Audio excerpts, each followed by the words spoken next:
In this video, we go through the process of installing R. Now, most of the people who are undertaking this course may be already familiar with R programming. However, for the few who may not be absolutely introduced to R programming, this video can help you get you started. So we will go through the process how to install R. Now I will install R on a Mac machine, that is Apple Mac. The process for doing the same on a Windows machine or a Linux machine is almost similar. Only the UI may be different and the file names which is involved in the installation process may be different.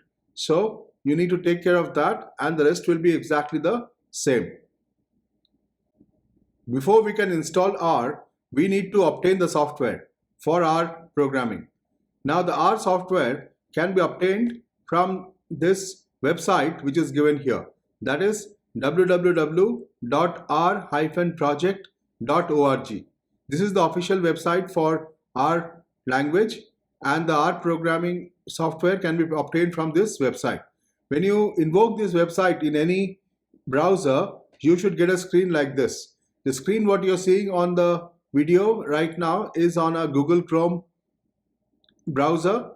The screen will look a little different if any other browser is utilized. Also, the browser may look a little different if it is on a different machine other than a Apple Mac, that is on a Windows or a Linux machine. Nevertheless, the interface will be similar, and you should see this web page where you can obtain the R software. This is the official R language web page.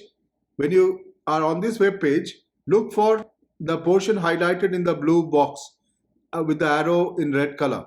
This is the website where you can obtain the CRAN.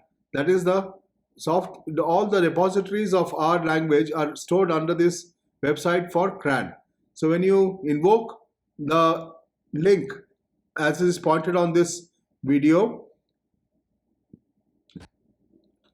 you will be directed to a page which looks like this. This page contains all the mirrors of CRAN across the globe. There are many mirrors of CRAN across the globe. Choose the mirror which is closest to your location or which has the fastest access for you, and then on clicking on that, you should be directed to a page where you can download the R software.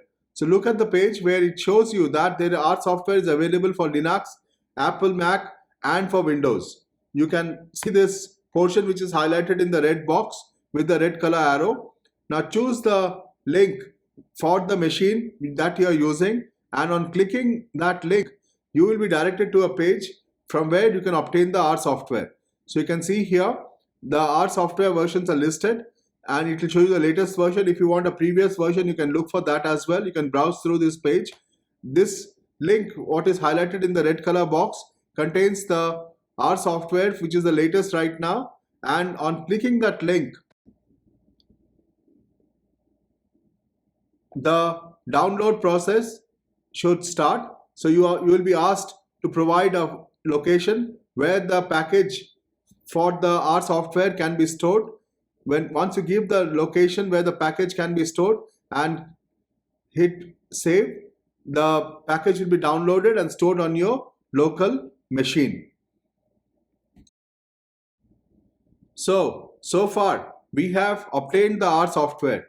Now once we have the R software, we can start the process of installing the R software. Now you have downloaded the R package in a location on your machine. Locate that location where the package has been saved, and on clicking that package, you should get an interface which looks like this, as you can see on this slide. On this interface, click on continue to continue the process of installation. The screen should change like this. It should show you the R version that you are installing. This will depend on which version you are using. You can use a latest version or you can use a previous version which is more stable. This will be all mentioned on the R website from where you will download the software. So once you are here, click on continue. You will be directed to a page which will give you the license details.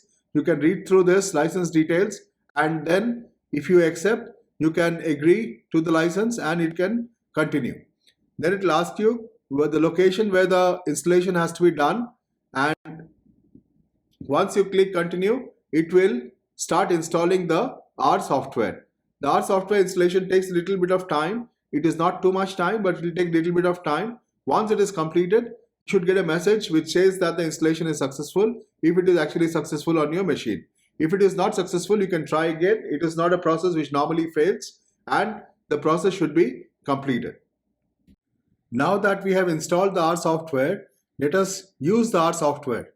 To use the R software on an Apple Mac, I will show you the process. The process will be slightly different in Windows and Linux machines because the way to invoke a program in Windows and Linux machine will be different from how it is done in an Apple Mac.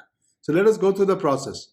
So on Apple Mac, click on Launchpad and locate the R software. So you can see the R software here.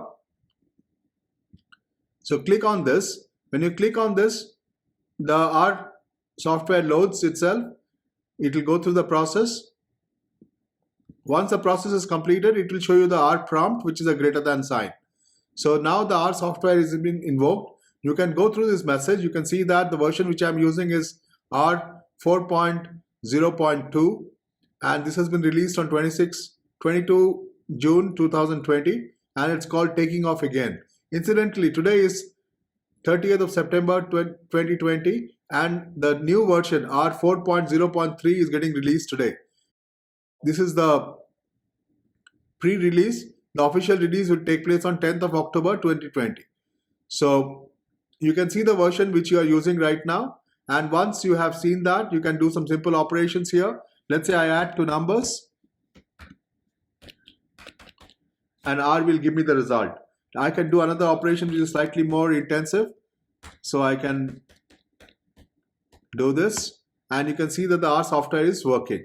So with this, you can be assured that the R program is now ready for use. We will go through the process in this course, how to make use of this software much more, and we will look at how to use data frames while using the R software.